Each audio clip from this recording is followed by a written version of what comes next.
എന്താ കൊറേ നേരം അതിനോ എത്തി തുടങ്ങിട്ട് പരീക്ഷയല്ലേ വാപ്പച്ചി? ഇതൊക്കെ പരീക്ഷക്ക് എഴുതണം കേട്ടോ. വാപ്പായ്ക്ക് എന്താണ് എന്നെ കൊറേ നാളുകൊണ്ട് ഒരു സംശയം? എനിക്ക് ഒരു സംശയമില്ല എന്റെ പൊന്നിയായി. വെറുതെ ചോദിച്ചാ എഴുതിക്കോ എഴുതിക്കോ.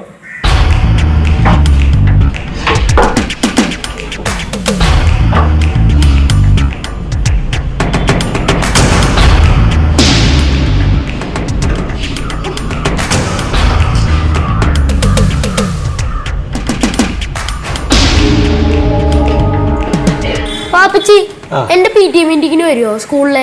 എന്റെ PTA മീറ്റിങ്ങോ? എന്റെ സ്കൂളിലെ സ്കൂളത്തെ മീറ്റിങ്ങിന് അതിനൊക്കെ ഉമ്മച്ചല്ലേ വരല്? ഞാനൊന്നും വന്നാൽ ശരിയാവൂല. എപ്പോഴും ഉമ്മച്ചിയല്ലേ വാപ്പച്ചി പറഞ്ഞേ? ഈ പ്രാവശ്യം വാപ്പച്ചി വാ.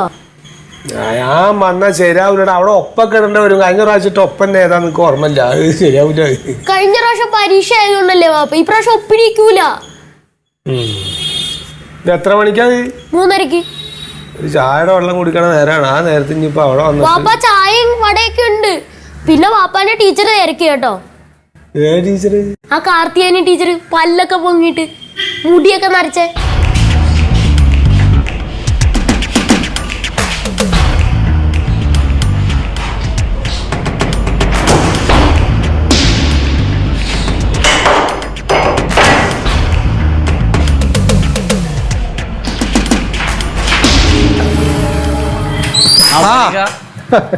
വാസൂട്ടി ഉണ്ട് അപ്പുറത്ത്. വാസുട്ടി എന്റെ തോണ്ട് ഉണ്ടാവും അവിടെ. എന്തേ? അതെ, നമ്മുടെ മറ്റേ ആറ്റുംപുറത്തെ രാമനായരും മക്കളും അമേരിക്കയിൽ നിന്ന് വന്നിട്ടുണ്ട്.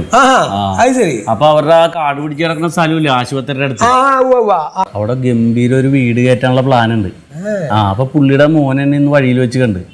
അപ്പൊ ഈ സ്ഥാനം നോക്കാൻ പുള്ളിയുടെ അച്ഛന് വലിയ ആളുകളൊക്കെ കൊണ്ടുവരണമെന്നാണ്.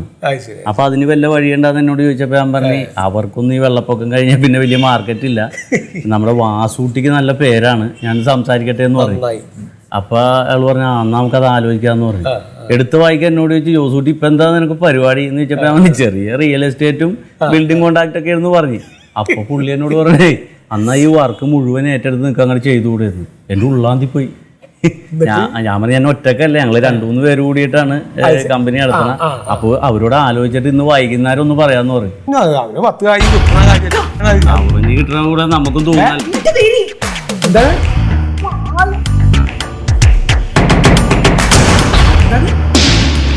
മാല കാണാനില്ല. ഏത് മാല? 5 പൊന്റെ മാല കാണാനില്ല. എന്ത് പറഞ്ഞ കഴുത്തിന്റെ നോക്കി എന്താ ചെയ്യണ്ടേ? ഓളുടെ 5 പോയിന്റ് ഒരു മാല കാണാ. ഇപ്പൊ എവിടെ പോവാനാ? നല്ലോണം ശരിക്കും നോക്കി വെച്ചോടുത്ത് തെരഞ്ഞോ? വേദന ടെൻഷൻ തെരഞ്ഞു എല്ലായിടത്തും തെരഞ്ഞു. ഞാൻ കുളൂറില് നോക്കി, നമ്മുടെ റൂമില് നോക്കി, പിന്നെ ആ കിടക്കയിലൊക്കെ നോക്കി. പിന്നെ നിങ്ങളിടയ്ക്ക് എന്നോട് പറയാതെ സ്വർണ്ണം കൊണ്ടുപോയി പണയം വെക്കാൻ എടുക്കൂലേ, അതുകൊണ്ട് നിങ്ങളുടെ പോക്കറ്റിൽ നോക്കി, അവിടെ ഒന്നും ഇല്ല. ഇവിടെ ഇപ്പൊ നിങ്ങൾ 2 മോനും അല്ലാതെ വേറെ അതാണ് ഞാൻ പറയുന്നത്. പുറത്തുനിന്ന് വേറെ ഒരാളും ഇങ്ങോട്ട് വന്നിട്ടില്ല. ഇവിടെ വല്ല കച്ചവടക്കാരും വല്ലതും വന്നോ? അല്ലെങ്കിൽ വേറെ ഗ്യാസ് നേരാക്കാനോ അങ്ങനെ എന്തിനും ആരെങ്കിലും? ഇവിടെ ആകെ ഒരാളെ വന്നിട്ടുള്ളൂ. ആരാണ്? ആ വാസുട്ടിയേട്ടന്റെ അളിയൻ. അങ്ങനെ ചെയ്യൂലട്ടാ. അതൊന്നും വേണ്ട, അതൊന്നും പറയല്ലേ. വേറെ ആരും വന്നിട്ടില്ല. അതിന് മൂപ്പര് എന്ത് വർത്താനം പറഞ്ഞേ? നമ്മള് 3 ആളല്ലാതെ പുറത്തുനിന്ന് ഒരാള് മൂപ്പരല്ലേ ഉള്ളൂ. അയാളത് എടുക്കൂല. ഞാൻ പറയണൊന്നും വിശ്വാസമല്ല. ഇന്ന് വെളുപ്പിന് തന്നെ ഈ വാതില് പൂട്ടിയിട്ടില്ലായിരുന്നല്ലോ?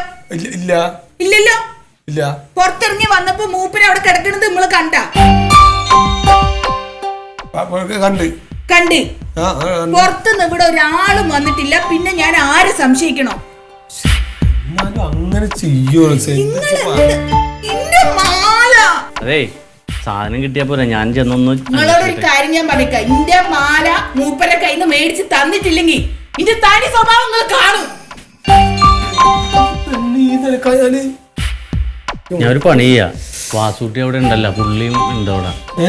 ഞാനിങ്ങനെ ഒരു സംഭവം നടന്ന് ഇത് കിട്ടിയിട്ടുണ്ടാന്നൊന്ന് ചോദിക്കാം. ഇല്ല, എന്റെ നയത്തില് ഞാൻ ചോദിക്കാം. ഇല്ല, ഞാൻ വലിയ പ്രശ്നമില്ലാതെ ഇനി വല്ല അബദ്ധത്തിൽ ഇയാൾ എടുത്തിട്ടുണ്ടെങ്കിൽ അങ്ങനെയാണ് ഞാൻ ചെവി അറിയാതെ ഇവിടെ സാധനം കൊണ്ടുവന്നതായിരുന്നു.